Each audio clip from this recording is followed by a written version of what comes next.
Chapter 1 of The Science of Being Great. The Science of Being Great by Wallace D. Wattles. Chapter 1. Any person may become great.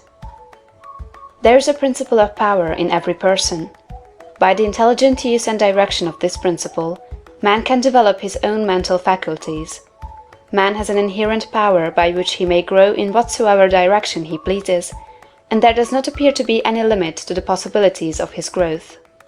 No man has yet become so great in any faculty but that it is possible for someone else to become greater. The possibility is in the original substance from which man is made. Genius is omniscience flowing into man. Genius is more than talent. Talent may merely be one faculty developed out of proportion to other faculties, but genius is the union of man and God in the acts of the soul. Great men are always greater than their deeds. They are in connection with a reserve of the power that is without limit. We do not know where the boundary of the mental powers of man is. We do not even know that there is a boundary. The power of conscious growth is not given to the lower animals. It is man's alone, and may be developed and increased by him. The lower animals can, to a great extent, be trained and developed by man. But man can train and develop himself. He alone has this power, and he has it to an apparently unlimited extent. The purpose of life for man is growth, just as the purpose of life for trees and plants is growth. Trees and plants grow automatically and along fixed lines. Man can grow as he will. Trees and plants can only develop certain possibilities and characteristics.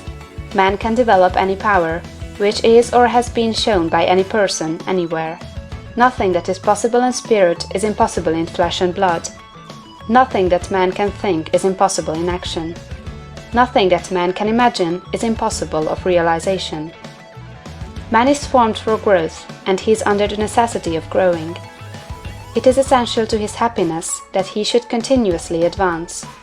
Life without progress becomes unendurable, and the person who ceases from growth must either become imbecile or insane.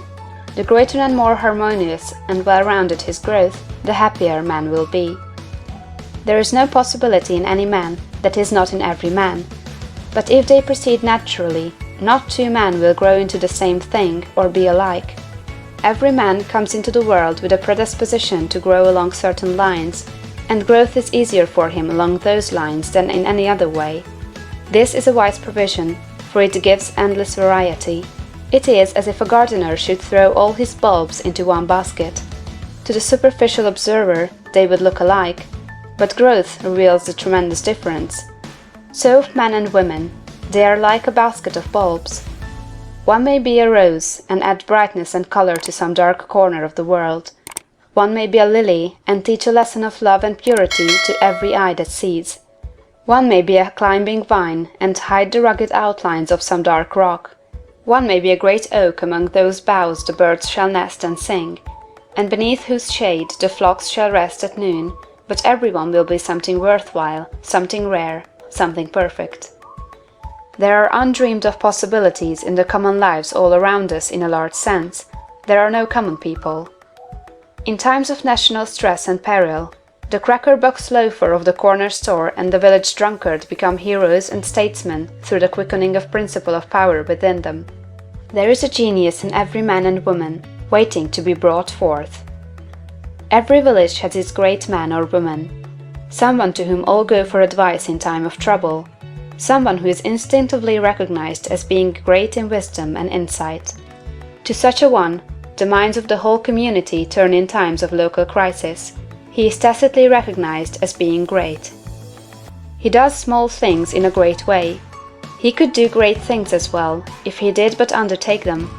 So can any man. So can you. The principle of power gives us just what we ask of it. If we only undertake little things, it only gives us power for little things. But if we try to do great things in a great way, it gives us all the power there is.